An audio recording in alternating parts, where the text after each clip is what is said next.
Hola, hola, nos encontramos en el Ministerio de Renovación, Palabra y Vida y no se imaginan lo felices que nos encontramos el día de hoy con el mensaje que nos envió Dios a través del pastor Brian Parra con la prédica Generación del Fin. De acuerdo con las características que nos dio el pastor acerca de la prédica Generación del Fin, ¿en qué etapa te encuentras? Pues yo me siento que soy guiada por el Espíritu Santo. Cuéntanos cómo te sentiste el día de hoy. Muy bien, la verdad fue una excelente prédica y a muchos nos habló y nos trajo a memoria de que debemos nacer de nuevo para ser una generación de fuego. ¿Quieres saber de qué se trató? Ven, acompáñanos a verla, vamos. Por eso este mensaje lo quise llamar Generación del Fin. No sé si seamos nosotros, quizás nuestros hijos. Desde que soy pequeño escuchaba a mi padre decir Cristo viene pronto y papá ya nos adelantó. Pero yo creo que seamos o no seamos, hoy quiero que usted entienda cuál es la aptitud de la generación del fin. ¿Cuántos dicen amén? Por eso yo le pido que usted me acompañe a Mateo, el capítulo 20, el versículo 16. Así, léalo por favor. Los primeros serán postreros y los postreros primeros, porque muchos son los llamados, mas pocos son los escogidos. Y aquí cuando usted lee la perícopa, nuestro Señor Jesús nos está enseñando sobre los obreros de la viña. Y está diciendo que llamó, hizo un contrato para hacer una construcción, aquel hombre, explicando que así era el reino de los cielos. Empezaron a trabajar, hizo un contrato, le pagaba a cada uno un denario. Y empezaron a trabajar. El hombre salió, el jefe salió, el patrón salió. Se dio cuenta que había muchos más trabajadores. Contrató a unos más tardes. Vinieron y trabajaron. Salió una vez más. Pero me sorprende que faltando una hora para que se terminara la hora laboral de aquel momento, que eran 12 horas, a la hora 11, contrató a los últimos. Y me encanta porque dice: ¿y ustedes qué están haciendo allí? Y ellos responden: porque nadie nos ha querido contratar, porque nadie quiso estar con nosotros. Y a mí me encanta esta parábola, amado hermano, porque yo creo que a lo que a muchos les costó mucho, a los que a otros con el sudor, por obras quizás, con muchos sacrificios, una iglesia, un ministerio, quizás bendiciones económicas, emocionales, sentimentales. En la generación del fin, amado hermano, el Señor va a adelantar los tiempos.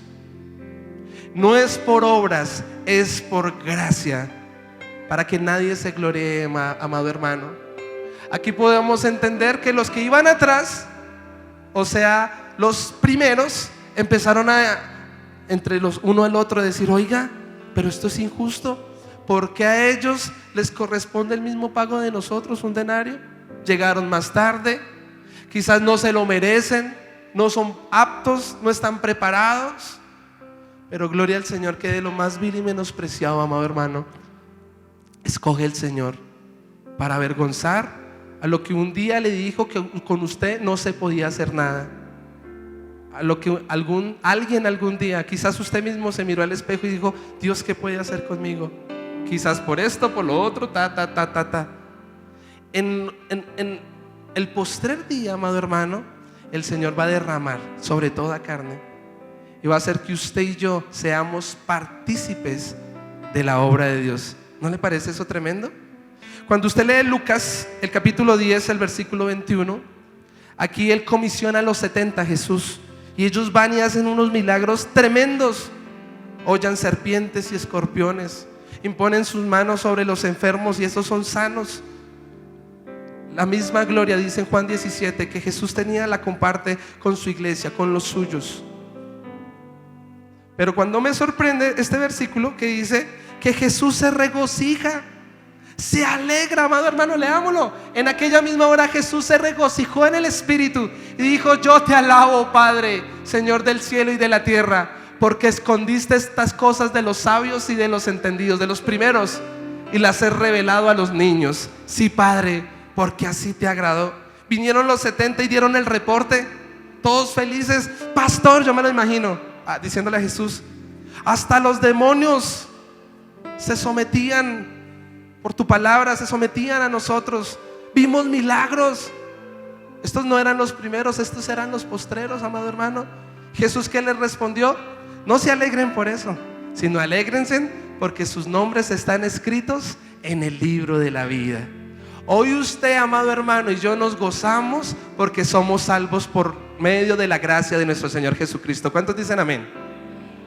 Pero ellos también estaban felices porque aún sin merecerlo, por gracia, eran parte de la obra de Dios. Y recuerde, amado hermano, la mies es mucha, mas los obreros son pocos. ¿Cuánta necesidad hay allí afuera? Esta semana les compartía, gracias por su gracia. Me llamaron de los Estados Unidos 2 personas, uno con un divorcio inminente, en un fracaso, en una depresión. La otra mujer, amado hermano, también el hogar patas arriba, discúlpeme la jerga, problemas, un espíritu de inferioridad, un espíritu de suicidio. Y estas personas no tenían quien les hablase. Y dicen Amos, si no estoy mal, el capítulo 8, que vendrán tiempos de hambre, no de pan, sino de una palabra. Dice que las doncellas salieron buscando y no la encontraron. Y así está la humanidad. Necesitan una palabra, necesitan de Cristo. Y por su gracia pude contactarlos, los llamé. Y yo me sorprendo siendo tan pequeñito en el ministerio, porque no llevo muchos años. Empezamos a orar y por allá el Señor a uno lo consoló y se quebrantó. Y a la otra empezó a gritar y el Señor la hizo libre. Tuvo una liberación por teléfono. ¿Sabe? Cuando Dios lo usa a usted, Él se regocija. Él quiere usarte. Él quiere bendecirte para que el reino de Dios se expanda, amado hermano. Para que las personas allá afuera puedan encontrar una esperanza, no como la de este mundo, sino la de Cristo, la que salva y la que sana, amado hermano. Aquí Él se regocijó porque los pequeñitos, ni los más sabios, ni los grandes héroes de la fe de Hebreos 11 pudieron ver lo que estos 70 y lo que usted y yo podemos presenciar, la gloria de Dios con nosotros. Por eso la generación del fin, amado hermano, no es por obras, adelantará los tiempos. Mire, he escuchado testimonios de grandes avivadores que se convierten a Cristo con todo su corazón y de una vez empiezan a servirle a Dios.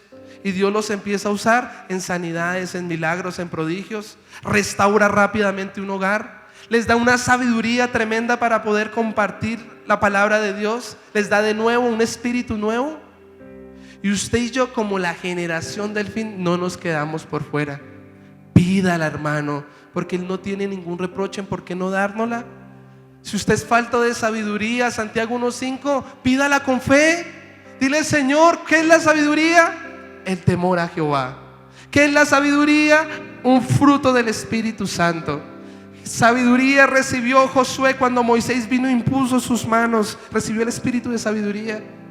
Si quizás usted no está seguro si el Espíritu Santo habita en ti, usted en esta mañana dile, Padre, en el nombre de Jesús, pon tu espíritu en mí. Vamos, yo le pido que usted ponga su mano allí en su pecho y vas a hacer esta oración conmigo. Dile, Padre, en el nombre de Jesús, pon tu espíritu en mí. Qué bonito el Salmo 80, lo que leíamos hoy, versículo 18.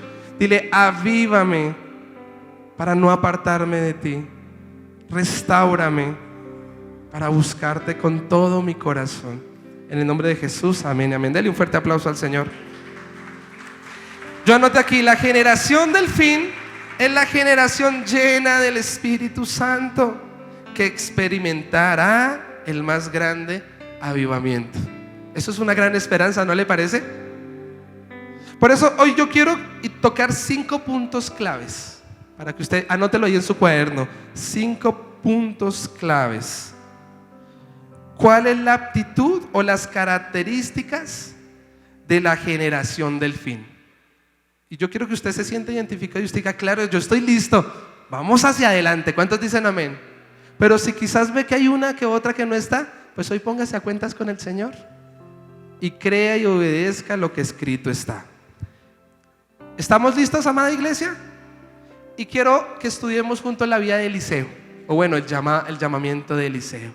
El célebre capítulo 2 del segundo libro de Reyes. Por favor, acompáñenme. Segundo libro de Reyes, capítulo 2, características de la generación del fin. Y empezamos con la primera, que se llama nacido del Espíritu. Aconteció que cuando quiso Jehová alzar a Elías en un torbellino al cielo, Elías venía con Eliseo, ¿de dónde? De Gilgal. Ténganlo hasta ahí. Usted recuerde en el primer libro de Reyes, el capítulo 19. Bueno, en el capítulo 18, Elías gana una gran batalla, injusta, claramente, ante muchísimos más que él, 400 profetas de Baal. Pero él, creyendo lo que Dios ya había dicho de él, ora, intercede, le echan más agua allí al altar, pero finalmente el Señor hace descender fuego del cielo, consume todo el altar y además consume a todos los enemigos de Dios. En el capítulo 19, Jezabel se enoja y dice así: me añadan, ciertamente voy a matar al varón de Dios. Esto crea en Elías quizás ese espíritu jezabélico. Muchas veces quiere que usted se quede solo, que usted trate de huir, que usted se desanime, que usted no quiera seguir congregándose, que usted no tenga comunión con sus hermanos. Y justo en la soledad el diablo es muy astuto, que dice Elías: yo me quiero morir. Señor, por favor, ya no quiero más esto. Justo allí el Señor se le revela, no lo coge a correa, le da de comer, le da de beber, le dice que vuelva al Monte Carmelo, un símbolo del secreto, un símbolo allí de la comunión, de la intimidad. Justo estando allí, Dios se revela, lo unge una vez más, lo encomienda y le dice que vaya, unja a Jehú, que venga y unja a Eliseo. En el llamamiento de Eliseo, Eliseo está allí en su casa siendo fiel. Viene Elías, pasa su manto sobre él, lo seduce, la gloria de Dios, la presencia del Espíritu Santo. Él se despide de sus padres y empieza a caminar con Elías. Ahí va la historia. Pero en este momento, ya ellos caminando, dice que es el momento para que Elías ya cumplió su misión, su propósito. Y llegó el tiempo de esta generación nueva. Llegó el tiempo de Eliseo. Algo que me sorprende de este texto es que dice que estaba ¿en dónde? En Gilgal. ¿Y qué significa Gilgal, amado hermano? ¿Quién recuerda? Yo le pido que usted me acompañe a Josué el capítulo 5, discúlpeme, el versículo 9. Josué capítulo 5, el versículo 9. Dice la palabra del Señor: y Jehová dijo a Josué: hoy he quitado de vosotros el oprobio de Egipto, por lo cual el nombre de aquel lugar fue llamado Gilgal hasta hoy.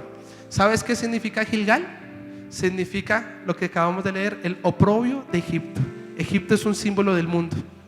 Cuando usted y yo aceptamos a Cristo, amado hermano, usted y yo pues venimos del mundo, lleno de vicios, lleno de maledicencias, pura carne, amado hermano. Gilgal significa esa conexión que hay con el mundo. Cuando usted y yo le dábamos rienda suelta a esta carne. ¿Cuál es la obra de la carne, amado hermano? Las iras, los celos, Gálatas 5:16, homicidios, brujería, hechicería, idolatría. Cuando usted no es cristiano, amado hermano, pues dice el Salmo 73 que éramos como unas bestias, tan torpes que éramos, y cometíamos unas cosas que eran abominables para el Señor. Pero Gilgal significa, amado hermano, que superaron el desierto. Solo pudieron entrar a la tierra prometida dos hombres, Josué y Caleb. Estos dos hombres, que eran hombres del Espíritu. En el desierto murió esa generación, ese oprobio de Egipto. Murieron los que renegaban, murieron los idólatras, murieron los que levantaron el becerro de oro.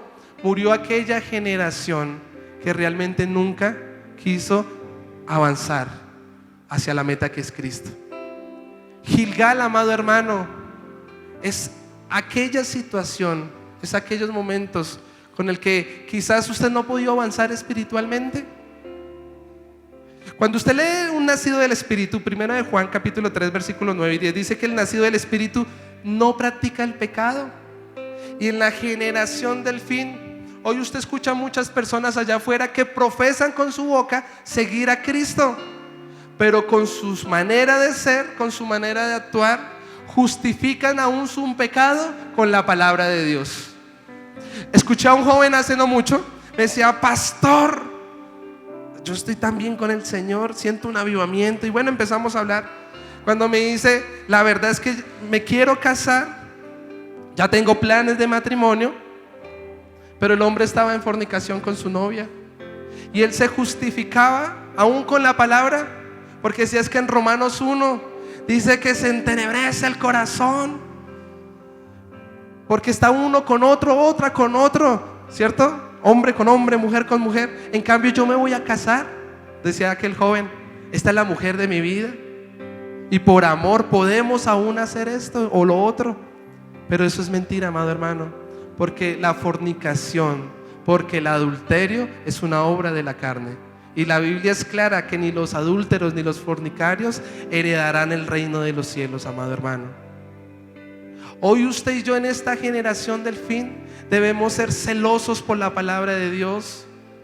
Usted debe, amado hermano, conocer la palabra de Dios.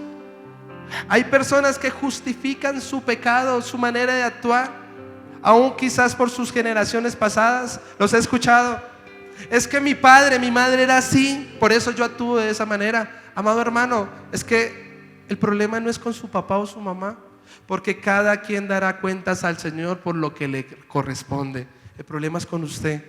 Vuelva a Cristo.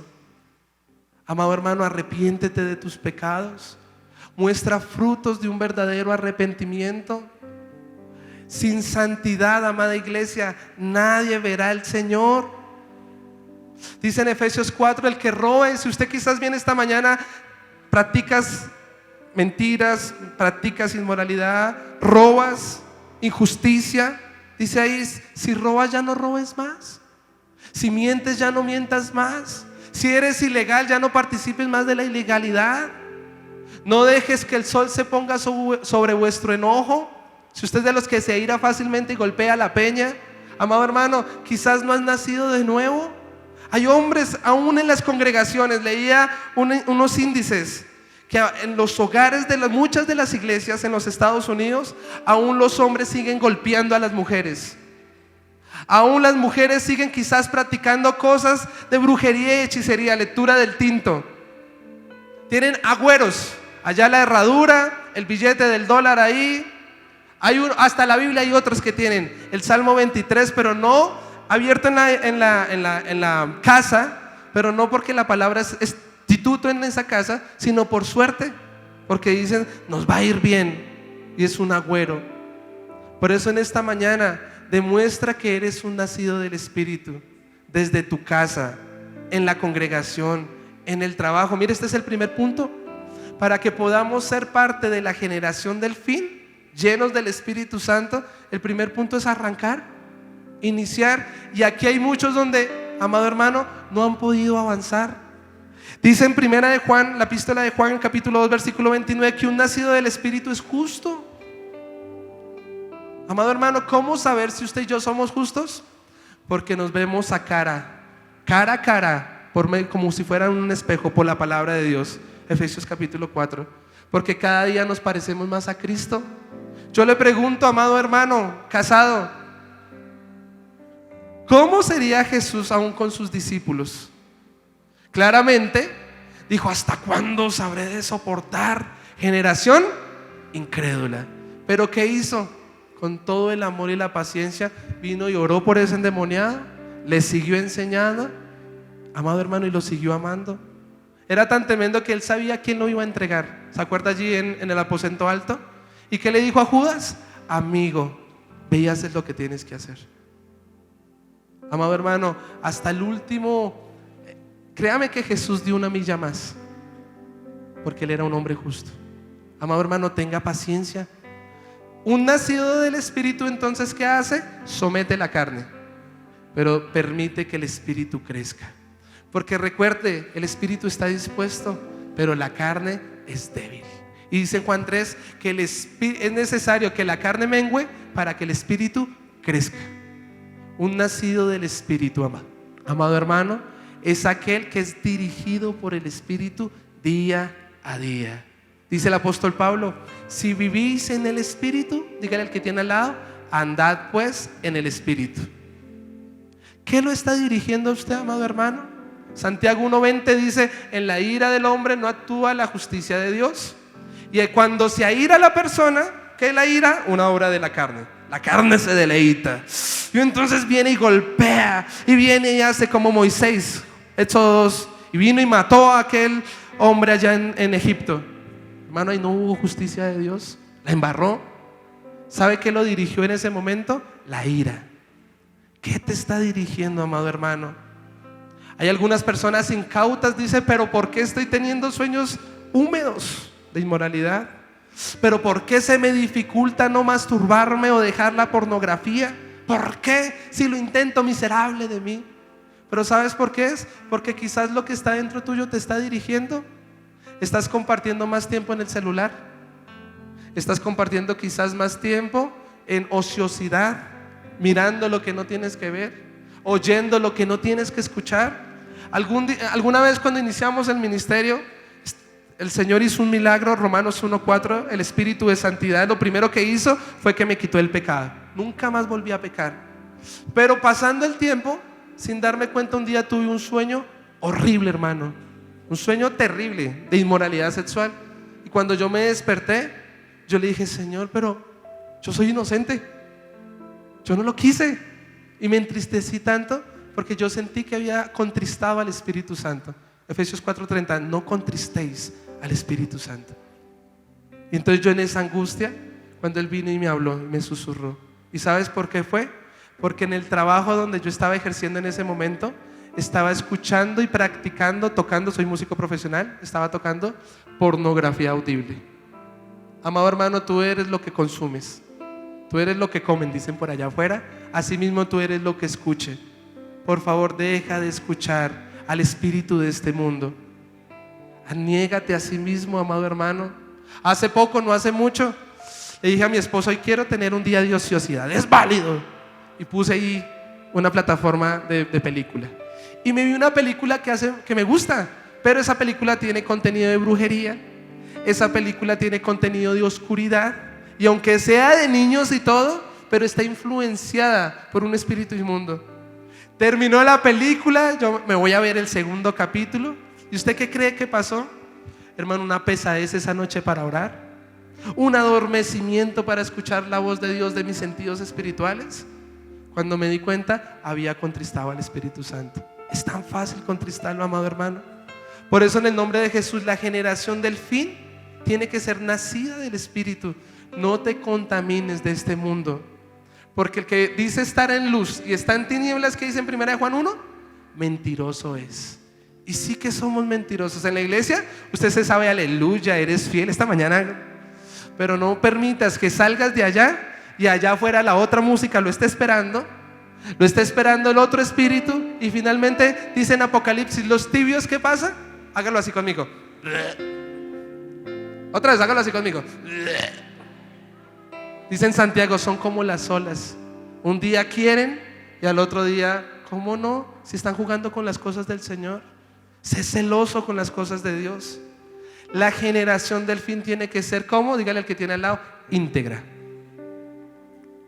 En Romanos 8:15, en 8:5 dice que el carnal habla de la carne, más el espiritual en el espíritu.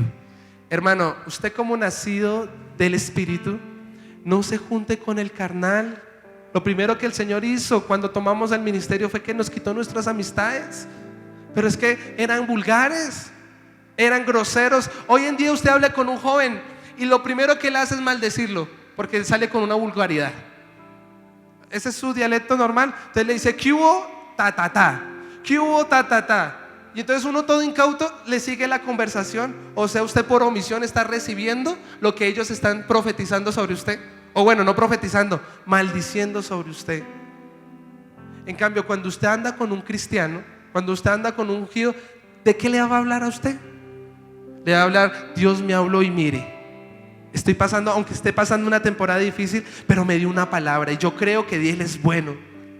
Lo vio usted medio triste y le dice tranquilo, como dice Apocalipsis 21, todo esto va a pasar, cielo y tierra pasará, mas mi palabra va a perdurar. Pero dice allí que en el reino de los cielos, en los cielos nuevos y tierra nueva, Él secará nuestras lágrimas. Todo va a estar bien, hermano. Usted habla con el natural y ya no hay empleo, hay guerra, hay destrucción, hay una tristeza, un adormecimiento. En la iglesia usted habla con el carnal, no entiende lo espiritual, dice no me parece eso, no me gusta eso. Claro, ¿cómo lo va a entender si no es espiritual? Aquí no hay ministerio, no avanzamos, están estancados, esto no me gusta, esto. Más el espiritual, vamos hacia adelante. La gloria de Dios está con nosotros. Cristo viene pronto. No me gusta esto, pero venga, pastor, hagamos esto otro. Vamos a corregirlo así, vamos a avanzar como un equipo. ¿Cuántos dicen amén? Muchas veces nos pasa eso en nuestras casas. Yo como hijo me quejaba con mi papá. Es que no me gusta él cómo me trata. Es que no me gusta allí esto y lo otro. Y antes era un pero más. Y se sumaba al problema del hogar. ¿Dónde estuvo el ayuno y la oración? Mi pobre padre, amado hermano, era el que convocaba. Y gloria a Dios, porque ahora él va a ver su fruto en su momento. Ya lo estamos viendo en sus futuras generaciones. No se canse de hacer el bien, amado hermano, sin importar a quién. Usted avance, usted crea, usted dé una milla más en el nombre de Jesús. ¿Cuántos dicen amén? Entonces, ¿cuál es el primer punto para usted poder ser parte de la generación del fin? Un nacido del Espíritu. Entonces, usted, como está anotando ahí en su cuadernito, si usted ya es un nacido del Espíritu y no comparte nada con este mundo y usted es esa punta de lanza allí, dele un check ahí. Usted diga, esto ya está. Gloria al Señor. Segundo punto, por favor, va a ser dirigido por el Espíritu. O sea, hay que madurar. No siempre vamos a ser bebés. Dígale que tiene al lado, madura, hermano. Madura, hermana, en la fe. Como estamos estudiando ahí la vida de Eliseo y Elías, leamos por favor del versículo 2 al 3. Dice, y dijo Elías a Eliseo, quédate ahora aquí, porque Jehová me ha enviado a Betel. Y Eliseo dijo, ¿qué dice el que es dirigido por Dios? Vive Jehová y vive tu alma, que no te dejaré. Descendieron pues, ¿a dónde, amado hermano? A Betel. Y dice el versículo 3, y saliendo Eliseo, los hijos de los profetas que estaban en Betel le dijeron, ¿sabes que Jehová te quitará hoy a tu señor de sobre ti? Y él le dijo, sí, yo sé. Y dígalo duro conmigo, callad. Dígale, cállese. Esas voces que no son las de nuestro amado. Porque este segundo punto se llama dirigidos por el Espíritu. Vuelvo y lo digo, Gálatas 5:24 al 25 dice, si vivimos en el Espíritu, andad pues en el Espíritu. Aquí de Gilgal, ¿a dónde pasaron? A Betel. ¿Y qué es Betel? ¿Quién recuerda qué es Betel? En la casa de Dios. Cuando usted nace de nuevo, amado hermano, pues usted es un bebecito espiritual. ¿Y qué necesita? Una casa. ¿Qué necesita? Una cobertura. Y en Efesios 4, cuando se habla de que Dios institucionalizó un cuerpo, una iglesia, a unos instituyó pastores, a otros apóstoles, a otros profetas, a otros maestros, a otros evangelistas, porque sabe que usted y yo teníamos necesidades de que otros nos enseñaran, de que otros nos ayudaran, de que otras personas de carne y hueso también vinieran y nos dieran un abracito, una palabra de esperanza, que Dios los usara para consolarnos. ¿Cuántos dicen amén? Eliseo determinó andar en el Espíritu. ¿Por qué? Porque en su naturaleza humana, si bien este hombre Elías le dice, quédese aquí, tranquilo, aquí estamos muy bien, yo voy a avanzar hacia la bendición, yo voy a avanzar hacia el reino de Dios, pero usted ahí como está, no, usted está bien aquí. Vienen los hijos de los profetas y les dice, quédese aquí. Yo me imagino, así como muchas veces usted llega a Cristo, pero hay personas que nos rodean también y le dice, tómese una, eso no es tan malo, no se va a emborrachar, unita, Venga, mire esta otra mujer, ¿no le parece bonita? Y aunque quizás no sea el comentario más obsceno, o no sea quizás eso ya para que usted resbale y se muera, pero sí empieza a alimentar la concupiscencia. ¿Cuál fue el arma de Eliseo aquí, amado hermano? Vive Jehová en cuya presencia estoy. Su comunión. La generación del fin no va a resbalar por medio de la comunión con Dios. Decía un predicador que me gusta mucho, Benny Hinn, decía, mire, amado hermano, Romanos 6:14 dice, Romanos 6 dice que usted y yo estamos juntamente crucificados con Cristo. Y ese hombre pecador, amado hermano, quedó destruido. ¿Cuántos dicen amén? Y dice el versículo 14 que el pecado no se enseñará nada más sobre vosotros porque no estás bajo la ley, sino bajo la gracia de Jesucristo. Pero yo no sé si a usted le ha pasado, a mí me ha pasado, deje de orar un día, a ver qué pasa. Deje de orar una semana y de pensar de las cosas espirituales. Se hizo un estudio científico, bueno, no sé cómo lo hicieron, 15 días está demostrado que si usted deja de buscar a Dios, si usted deja de ayunar, de orar, de leer la palabra, ¿sabe qué va a pasar con ese hombre de pecado? Empieza otra vez a coger forma y empieza otra vez a salir a flote. ¿Por qué los cristianos son vulgares? ¿Se ha escuchado a esos cristianos que dicen, se me chispoteó, es que usted me sacó la piedra y por eso salió esa grosería? No, hermano, es que ese hombre de pecado todavía está por ahí como un fantasma, por ahí todavía queriendo salir a flote. No, hermano, el pecado no se enseñará más sobre ti. Pero ¿cuál es el arma? La de Eliseo. Dígalo conmigo: vive Jehová en cuya presencia estoy. Hermano, determine Dios qué le ha dicho. A mí me encanta el apóstol Pablo, porque en Hechos 20 Dios le había dicho que era necesario que fuera a Jerusalén. El Espíritu Santo se lo dijo. Y él llega allí en Hechos 20 y viene otro profeta de Dios, Ágabo, y le dice: el primero que coja este cinto, y bueno, él le profetiza y se le va a ir mal allá en Jerusalén. Y dice que las personas que estaban ahí, que escucharon esto, le dijeron al apóstol Pablo: usted no vaya a ir a Jerusalén, usted no se vaya a matar. Estaba el profeta, estaban sus hermanos, sus compañeros, no se vaya para allá. Pero hermano, es que Dios ya había dicho una cosa, y quizás Dios ya te ha dicho algo a ti. Y así tu esposo, tus hijos, el que sea, te diga algo contrario, obedece la voz de Dios.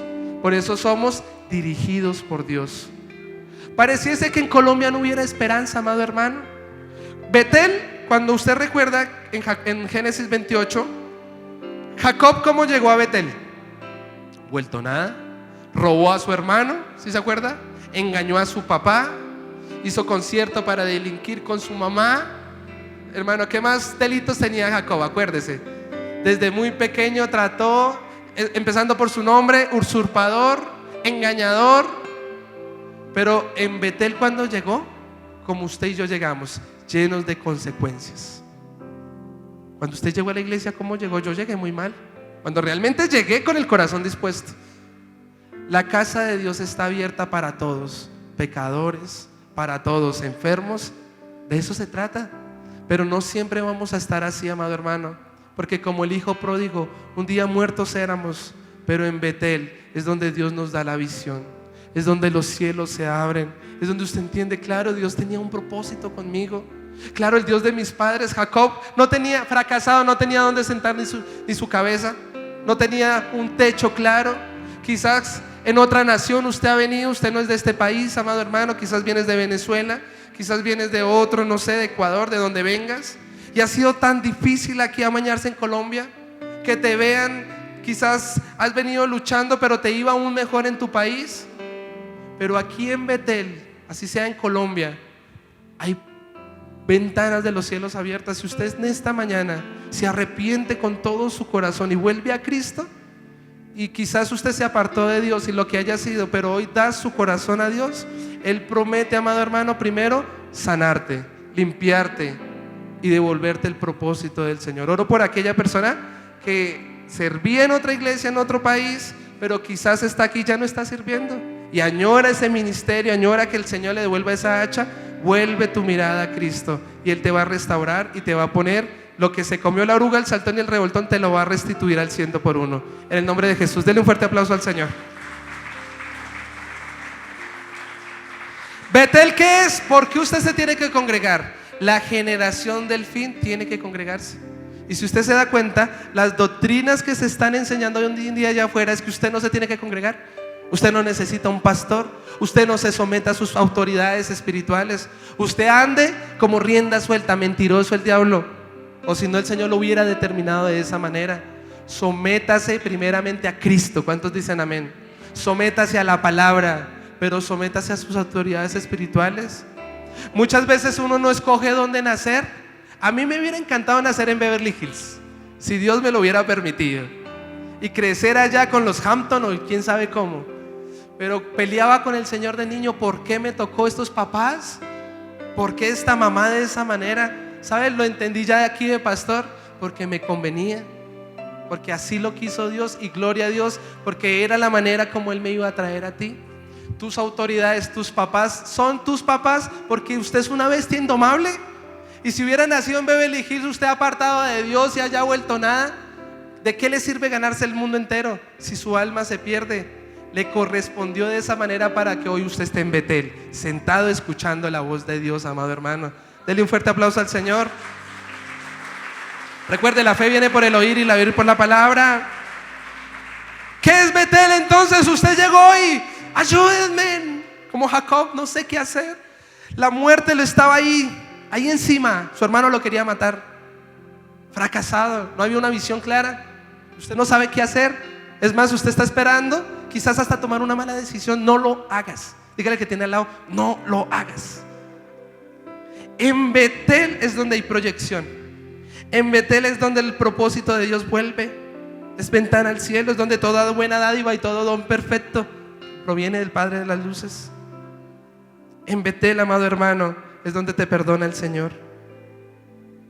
En Betel es donde empiezas tu camino hacia la madurez espiritual. Por eso yo los invito, añádense a la escuela bíblica. Ya usted no está, hablo como Hebreos 5, para estar ahí sentado. Deje de calentar silla, capacítese, hermano. Mire, y es tan fácil hoy en día, domingos a las 8 de la mañana, madrugue un poquito más. Pero ya usted no está para ser solo un oidor, usted ya es para ser un ¿qué? Hacedor. Codea al que tiene al lado y diga, hermano, capacítese, prepárese. Ya usted está como muy gordita esa oveja, ya hay que trasquilar. Si usted no puede domingos, es que pastor, yo trabajo hasta tarde los sábados. Pues no se preocupe, virtual, los lunes a las 8 de la noche. Al final usted acérquese y diga, yo quiero pertenecer a la escuela bíblica. ¿Cuántos dicen amén? Pero no toda la vida otra vez usted ahí sentadito y pidiendo el mismo consejo de hace 20 años. O sea, ¿no le da pena, amado hermano y hermana? No, usted ya está para que aconseje. Usted ya está para que ore por otros. Porque la generación del fin, ¿qué va a hacer con los postreros? Van a ser primeros. ¿Cuántos dicen amén? Número 3, ¿sí está notando cuál era el primero? Ser nacido del Espíritu. Número 2, ser dirigido por el Espíritu. Eliseo llegó a Betel, y aún en Betel le dijeron, ya quédese aquí. Qué triste que a veces nuestros hermanos, aún personas dentro de la congregación, con su mal ejemplo y sus malos testimonios y sus mañitas, hacen que muchos se queden ahí y no crezcan. Ahora, no le estoy diciendo que Betel sea mal, no, en la casa de Dios. Pero hay unos que están así, sentaditos, y nunca ejercen más allá su ministerio. Número 3, ¿cuál es? Habilidad para superar pruebas y tentaciones. Y aquí se define la madurez de un cristiano. ¿Cuántos dicen amén? ¿Por qué? Segundo libro de Reyes, capítulo 2, versículo 4 al 7. Y Elías le volvió a decir, Eliseo, quédate aquí ahora, porque Jehová me ha enviado ¿a dónde? A Jericó. ¿Qué es Jericó? Dígale al que tiene al lado, fortaleza. Significa fortaleza, murallas altas, dificultades. Pero ¿qué dijo Eliseo? Y él dijo, vive Jehová y vive tu alma, que no te dejaré. Vinieron pues, ¿a dónde? A Jericó. Y se acercaron a Eliseo los hijos de los profetas que estaban en Jericó y le dijeron, ¿sabes que Jehová te quitará hoy a tu señor de sobre ti? Y él respondió, sí, yo lo sé, ya, tranquilos, callad.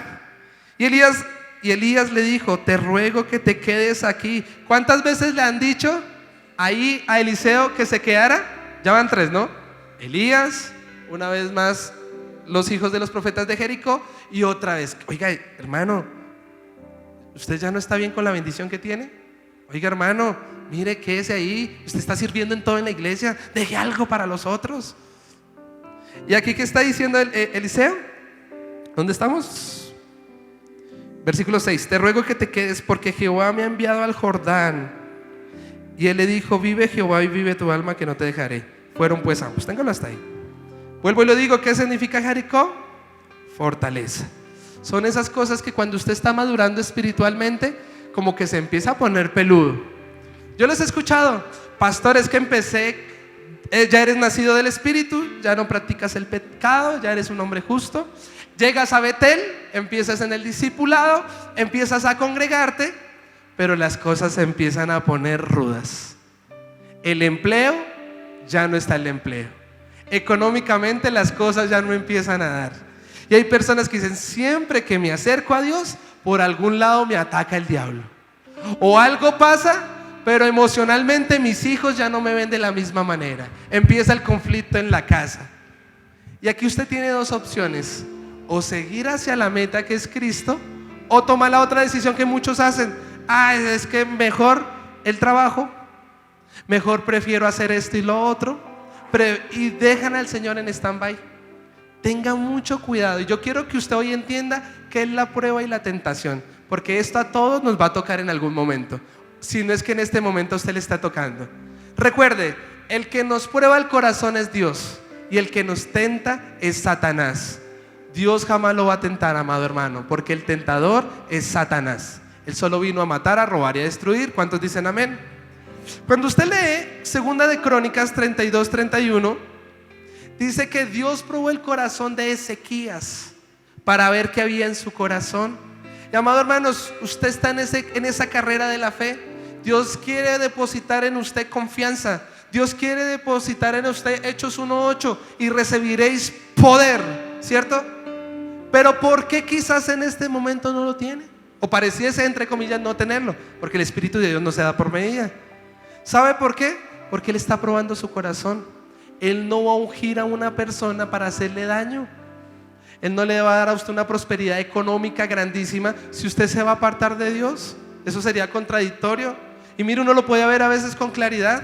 La persona, mientras está en la dificultad y en la prueba, abre su corazón, es humilde, se congrega, se somete a sus autoridades. Allá en la casa es un amorcito, la esposa le dice cualquier cosa y dice: sí, esposita, lo que sea. Pero cuando llega la bendición, sale realmente lo que había en el corazón. ¿Y qué había? Orgullo, que había vanagloria, que había altivez. Yo los he escuchado: súbase, cuando tenga una camioneta yo les voy a decir: súbanse, pero al andén, ja.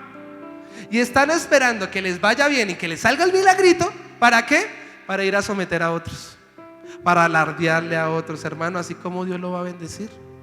Cuando usted lee Jeremías 17:9, dice que el corazón es engañoso. ¿Acaso quién lo conocerá? Si usted en este momento ya eres un nacido del Espíritu y estás en Betel, te estás congregando, quieres ser partícipe de uno de los ministerios, pero las cosas están difíciles, ¿sabes por qué es? Porque viene un buen tiempo de bendición, pero primero está probando tu corazón. A ver qué hay allá adentro. Si usted en este momento no supera la prueba, hermano, va a reprobar. Y como cuando uno va a la universidad, vuelve y repite el semestre. Esta semana muy puntual me preguntaron: ¿cómo saber si ya pasé la prueba, pastor? Pues hermano, porque lo que le estaba aconteciendo, ya usted lo supera, lo avanza, y Dios no lo vuelve a probar con eso mismo. Cuando nosotros iniciamos el ministerio, Dios sí que nos probó, pero eso ya lo avanzamos. Esas pruebas ya no vuelven, amado hermano. Ahorita hay otras y son más difíciles. ¿Sabe por qué? Porque nos está madurando en la fe. Entre más usted supere pruebas, más difíciles se ponen, pero más maduración en la fe. ¿Cuántos dicen amén? Le cuento un testimonio rápidamente. Esta semana no teníamos cómo pagar el impuesto de la casa. Gloria a Dios, ya tenemos para pagar el impuesto de la iglesia. Dele un fuerte aplauso al Señor. Lo del Señor ya está cubierto. Y el de la casa y el propio. Y entonces a veces uno como: no le dan celitos también, Señor, pero mira, ya está todo. ¿Y qué de lo mío? Entonces el miércoles Jesús predicó sobre el fruto del Espíritu y que todo tenía que dar fruto. Juan capítulo 15, la vid verdadera. Y mi esposa, con ese amor y ese tacto de nuestras espositas, llegué a la casa y me codió y me dijo: hermano, salga a trabajar mañana y traiga fruto para su casa. Así como una buena esposita, ¿cierto? Porque usted está muy bonito leyendo la Biblia, está muy bonito orando y ayunando, pero traiga el pan de la casa, porque el que no provee para su casa es peor que un incrédulo y niega la fe. Hasta me citó la Biblia. Y yo por dentro, pero es que vendí la guitarra. Oiga, mire, mujer insensata. Que a veces uno no entiende. Pero ahí estábamos en ayuno. Uno como que, bueno, Señor, ¿qué hago? Me pediste mi profesión, que era la música. Me pediste esta otra cosa. Quizás yo tengo un local, el local no me ha generado todavía, me deben uno que otro arriendo. ¿Qué voy a hacer? Entonces en la mañana dije, no sé, madrugo, porque el que madruga, Dios le ayuda. Y me voy para el centro, voy a donde mi hermano que es empresario, él me dirá de pronto algo, bueno, algo tengo que hacer. Madrugué, ¿qué creen que pasó? Me entró una llamada, la que les contaba de Estados Unidos. Pastor. Y yo mirando el reloj, pasó hora y media dando esa consejería. Y usted ya impaciente haciendo así con el pie, ¿cierto? Yo me quiero ir a trabajar, tengo que hacer algo. Y oré por aquella mujer, fue libre y demás. Gracias, pastor, que Dios le recompense, ¿cierto? Entonces uno, amén. Y ya iba a salir, esposa, ahora sí me voy, tengo que estoy que me voy. Y va y me entra la otra llamada de otra persona de allá. 2 horas me tuvo porque a veces los hombres hablan más que las mujeres. Ya era mediodía, hermano. Yo dije, no, pues inicio yo mañana, ¿cierto? Pero cuando terminé esta segunda llamada, el Señor le quebrantó tanto el corazón a este hombre, que yo le dije al Señor: Señor, yo te estoy trabajando a ti. Creo que si Él es el dueño del oro y la plata, ¿cuántos dicen amén? ¿Será que Él paga mal? ¿Él es injusto? Algo tiene que hacer el Señor, ¿cierto que sí? Quizás usted le ha venido trabajando al Señor y pareciese que no tuvieras una recompensa clara. Pues le tengo una buena noticia: los cielos se van a abrir, amado hermano. Al terminar con este hombre llega y me llama, denle un fuerte aplauso al Señor. Me dice, es que, pastor, es que Dios pone en mi corazón, mándeme su cuenta bancaria. ¿Usted qué cree que yo hice? Yo sonreía, Señor, yo sabía. Platica, qué bendición. Entonces me dice que para que fuera a comprarme un almuercito con mi esposita. Y yo, bueno, ya hice lo del día al menos. ¿Y sabe cuál fue la sorpresa? Me transfirió justo apenas para pagar el impuesto de la casa. Denle un fuerte aplauso al Señor. Si usted le sirve a Dios, no lo va a dejar en vergüenza. A veces queremos volver a Adán, Génesis 3, con el sudor de nuestra frente. No, hermano, nuestro sustento proviene del cielo. Ponga en primer lugar a Dios. Dígale al que tiene al lado, póngalo en primer lugar. Si usted quizás no le puede servir a 2 señores, dice la Biblia, los evangelios, o le sirves al dinero o le sirves a Dios. Y yo hoy te aconsejo, sírvele a Dios, porque Él paga mejor. El dinero va y viene, se acaba, es efímero. Pero el gozo del Señor, ¿usted qué cree? ¿Eso fortalece mi fe? Hermano, yo le digo, deme pista, Señor. Yo ya creo que la deuda que se venga, Él siempre provee, hermano. ¿Qué se llama eso? Madurez de la fe. Ante el gigante se vea muy gigante, yo digo, eso va para el suelo. Dios siempre provee. En el nombre de Jesús, denle un fuerte aplauso al Señor. Ahora, Satanás nos tenta para que fallemos. Ezequías fue probado y su corazón estaba así, mire. Pero también Satanás nos tenta. Cuando Lucas 4, 9 al 13 dice que Jesús fue al desierto los 40 días y noches, y dice que Satanás le tentaba. ¿Y cómo lo tentó? Con su autoridad. Porque le dice, ¿acaso usted no es Dios? ¿Acaso usted no es el Hijo de Dios? A ver, tírese esas piedras y van a venir ángeles y lo van a tomar. Jesús hubiera podido responder, es que usted no estuvo en la conversación de hace poco. ¿Se acuerda que se abrieron los cielos? Se escuchó una voz, mi Hijo amado. Descendió el Espíritu Santo como una paloma. O sea, eso debió ser una cosa sobrenatural. Pero yo quiero recordarle algo. La experiencia sobrenatural que tú tengas, o esos encuentros allá en el secreto, o esos sueños, o cuando tú caes bajo la gloria de Dios por imposición de manos o lo que sea, en el momento de la tentación quizás no te sirvan de a mucho. lo que te va a dejar firme ante la tentación es la palabra de Dios. Porque Jesús le hubiera podido decir, mire lo que pasó. El que dijo, no tentarás al Señor tu Dios. No solo de pan vivirá el hombre, sino de toda palabra que sale de la boca de Dios. Amado hermano, quizás usted tuvo muchas experiencias, gloria a Dios, y anhélelas, pero afila tu espada ante la tentación. Hermano, quizás está esa mujer ahí taladrando su Facebook y usted se cree firme, pero ya usted empieza como a gustarle la conversación, el kichikichi, de pronto hasta lo trata mejor que su propia esposa. En este momento, ¿usted qué tiene que hacer? En el nombre de Jesús, no he visto a un justo desamparado ni a su descendencia mendigar pan. Y usted toma esa palabra. Mi esposa es la ayuda idónea, la más hermosa. Mi esposa edifica el hogar. Y usted tómese la palabra. Si es el caso, los fornicarios no entrarán en el reino de los cielos. Y usted diga, no puedo fornicar porque pierdo la salvación, pierdo el propósito, pierdo lo que Dios tiene para mi vida. ¿Cuántos dicen amén? Sosténgase en una palabra. El diablo viene y usted diga, como, aunque venga como un río, dígalo conmigo, el Espíritu de Dios levanta bandera sobre sus hijos. Ni lo alto, ni lo bajo, ni lo ancho, ni lo angosto, nada te podrá separar del amor de Cristo. Económicamente se celaron los cielos, pues no. Primer libro de Reyes, capítulo 18, 16, discúlpeme. Aún un cuervito, una viuda vino y alimentó al hombre de Dios. El Señor no lo va a dejar tirado. De un lado, de otro lado, va a venir y le va a dar la provisión que usted necesita, amado hermano. Denle un fuerte aplauso al Señor. Estoy terminando.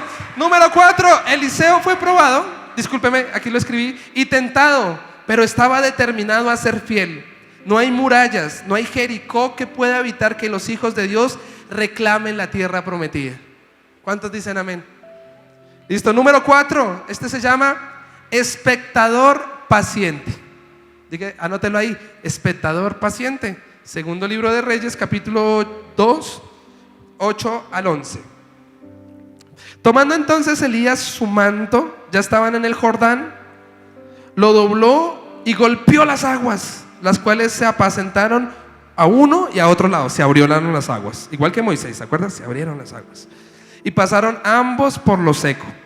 Cuando habían pasado, Elías dijo a Eliseo, pide lo que quieras que haga por ti, antes que yo sea quitado de ti. Y dijo Eliseo, te ruego que, ¿cuánto, hermano? ¿Lo mismo? No, dígalo así como mi hijito, 2. Una doble porción de tu espíritu sea sobre mí. Él le dijo, cosa difícil has pedido. Si me vieres cuando fuere quitado de ti, te será hecho así. Mas si no, no. Versículo 11. Y aconteció que yendo ellos y hablando de aquí, un carro de fuego con 2 caballos de fuego apartó a los 2, y Elías subió al cielo en un torbellino. Hasta este momento, cuando usted lee Mateo 7, 7, 8, amado hermano, anhele la presencia de Dios, anhele estar con Él. El que anhela obispado, anhele servirle, bien desea también. Pero muchas veces pareciese que tardara esa promesa. Hermano, yo le tengo que recordar en dónde tienes puesta tu mirada. Eliseo sabía muy bien lo que quería. Vive Jehová en cuya presencia estoy. Estar cerca de Él. Hermano, que le escasee cualquier cosa, nunca estar cerca de Dios. ¿Cuántos dicen amén? Aquí, ¿qué pasó? Dice Habacuc 2, 3 al 4, que aunque tardare la promesa, quizás usted ha venido orando por esa sanidad. El Señor cada domingo, dice el pastor, ¿qué quieres que Jesús haga por ti? Y usted ora, usted intercede, pero pareciese que las cosas no cambiaran, que el milagro no se hiciera automáticamente ya. Pero amado hermano, usted sea un espectador paciente. ¿Por qué espectador? Porque es que Eliseo veía la gloria de Dios en Elías. Él vino y golpeó las aguas y se abrieron. Eso es sobrenatural. Al Dios al cual usted y yo servimos es un Dios sobrenatural. Y quizás usted ha sido un espectador, ve como a otros ya se les ha dado el milagro, como otros tienen un hogar de bendición y edificación, como otros ya están predicando con de nuevo, con una autoridad en la palabra. Y quizás usted mira y usted es un espectador, usted no lo está haciendo. Ves como otros avanzan, ves cómo otros ya tienen la bendición, y a veces uno con los brazos cruzados, ¿qué hace? ¿Y lo mío para cuándo? ¿Cierto? Y Habacuc 1 dijo: ¿hasta cuándo, Señor? ¿Aún a los malos les va mejor? El Asaf en el Salmo 73 dice: comen tanto que mire, se les van a salir los ojos se le van los ojos de la gordana. Pareciese ser tan feliz y buena allá la gente allá afuera. Anoche le decía a mi esposa: mire los vecinos, porque nuestro apartamento se ven los apartamentos de al frente. Son las 10 de la noche y ellos pueden gozar de quizás estar con sus amigos, de estar felices entre comillas, y uno acuéstese temprano porque mañana hay servicio el otro día. Y uno quizás cargado con sus dificultades y demás, y a veces pareciese que a otros les fuera mejor, ¿cierto? Pero nuestra recompensa proviene del cielo. Los que esperan en Jehová tendrán nuevas fuerzas, levantarán las alas como las del águila, caminarán y no se fatigarán, correrán y no se cansarán. Él da fuerzas al que no las tiene. Aquí hay una gran promesa. Quizás usted ha sido un espectador. ¿Sabes por qué? Porque Dios te está enseñando. Él te dice: abre los ojos, mire lo que está pasando allá. Y usted está aprendiendo. Tenga un espíritu de aprendizaje. Hebreos 12:2: puesto los ojos en Jesús, autor y consumador de la fe. ¿Cuál era aquí la primicia? Proverbios 24: no quites tu mirada de mí, dice el Señor. Pase lo que pase, usted mirando a Jesús. Que mi esposa me hace el feo, usted mirando a Jesús. Que el pastor no me saludó, no me contestó en la madrugada, usted puesto los ojos en Jesús y espere en Él. Aunque, dice Job: aunque tú me matares, en ti seguiré esperando. Bien, Salmos 41: bienaventurado el que espera en Jehová, porque éste será saciado. Bienaventurados los que confían en el Señor. Bienaventurado el que deposita su confianza en Dios. Hermano, confíe. Eso, ¿sabe cómo se llama? Está madurando tu fe. En el nombre de Jesús, denle un fuerte aplauso al Señor. Y termino. Aunque espere, quizás el dicho de Jehová te está probando. El Salmo 105 te está probando el Señor. Siga esperando, siga esperando. Dígale al que tiene al lado: siga esperando. Delio. Número 5, anótelo ahí. Una cosa es ser espectador y otra cosa ya es ser testigo. El número 5: testigo revestido con el poder de Dios. Segundo libro de Reyes, capítulo 2, versículo 12 al 15, y con este termino y vamos a orar. Dice la palabra del Señor: viéndolo Eliseo clamaba, vino los carros de fuego, el torbellino, y ¿usted se imagina esa escena? Cómo Elías empezó a ascender. Y mire lo que dice: viendo Eliseo clamaba: Padre mío, carro de Israel y su gente de a caballo. Y nunca más le vio. Y tomando sus vestidos lo rompió en 2 partes. Alzó luego el manto de Elías que se le había caído, y volvió y se paró a la orilla del Jordán. Y tomando el manto, dígalo conmigo, tomando el manto de Elías que se le había caído, golpeó las aguas y dijo: mira esta pregunta: ¿dónde está Jehová, el Dios de Elías? Y así que hubo golpeado del mismo modo las aguas, se apartaron a uno y al otro lado, y pasó Eliseo. Y viéndole los hijos de los profetas que estaban en Jericó al otro lado, dijeron: el espíritu de Elías, qué bendición, reposó sobre Eliseo. Y vinieron a recibirle y se postraron delante de él. Denle un fuerte aplauso al Señor, por favor. Mira, a mí esto me conmueve mucho. Acompáñenme por favor a Hechos 1:8. Pero recibiréis poder cuando haya venido sobre vosotros el Espíritu Santo. Y miren, seréis testigos en Jerusalén, en toda Judea, en Samaria y hasta lo último de la tierra. Pero présteme atención aquí, por favor. Y habiendo dicho estas cosas, viéndolo ellos, ¿usted no le pasa por su cabeza Eliseo? Eliseo vio cómo Elías fue levantado, pero aquí están los discípulos viendo a Jesús cómo es alzado, y le recibió una nube que lo ocultó de sus ojos. Amado hermano, ¿qué le dijo Elías a Eliseo? Si hasta lo último usted está conmigo, si hasta lo último usted me está mirando, allí va a recibir lo que usted tanto está anhelando. Y hoy Jesús le está diciendo eso mismo. Los discípulos estaban allí y empezaron a ver cómo Jesús subía, y vinieron 2 ángeles y les dijo: ¿por qué se entristecen? Hermano, no estamos en tiempos de tristeza, no estamos en tiempos de oscuridad y de ansiedad y de temor, no. Porque se cayó un manto, dice allí en Elías. ¿Y quién lo tomó? El que estaba cerca, el íntimo, el fiel. ¿Y sabes cuál es el manto de nuestro Señor Jesús? El Espíritu Santo. Ya fue dado. ¿Quién lo va a tomar, amada iglesia? La generación del fin es esa generación que extiende su mano y dice: Señor, aquí estoy, he estado cerca, tengo mi mirada en ti, aunque pase lo que pase, aquí sigo estando. Cuando Eliseo tomó el pan, ¿qué fue lo primero que hizo?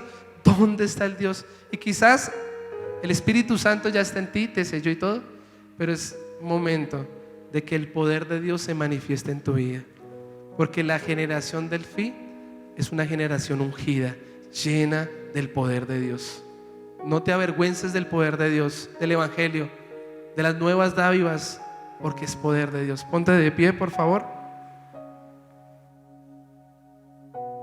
El manto de Jesús es la promesa del Espíritu Santo. Mira, hermano, yo anoté aquí: el mundo reconocerá a los ungidos, porque son la esperanza, quienes presentarán a Cristo como Salvador y el Mesías.